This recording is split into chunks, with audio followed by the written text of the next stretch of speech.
Degree سے ہمارے نمائندے فقیرانہ مالی کی رپورٹ کے مطابق وکلاء برادری کے لیے کسی قربانی سے دریغ نہیں کریں گے۔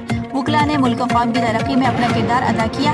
ان خیالات کا اظہار ملیر بار ایسوسی ایشن کے صدر لطف اللہ نے ملیر کورٹ میں محکمہ صحت ملیر اور پورٹ قاسم اتھارٹی کے تعاون سے کرونا ویکسینیشن سینٹر کی افتتاحی تقریب سے صحافیوں سے گفتگو کرتے ہوئے کیا۔ انہوں نے کہا کہ موجودہ کرونا وائرس کی لہر نے کئی قیمتی جانیں چھین لی ہیں۔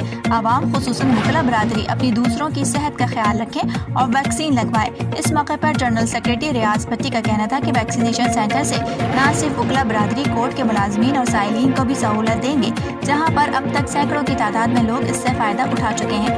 دوسری جانب معروف ایڈوکیٹ عبدالقادر شر نے بار ایسوسی ایشن ملیر کی لائبریری کے لیے قانونی کتابوں کا تحفہ بھی ملیر بار کے عہدیداران کے سپرد کیا۔ اس موقع پر نائب صدر Azhar Samoor, vice chairman maintenance committee سابقہ جنرل سیکریٹری ناصر رضا، شفقت حسین شورو، شیر خان راہوجو، عبدالحفیظ بلوچ، عبدالرزاق سولنگی اور دیگر وکلاء بھی موجود تھے۔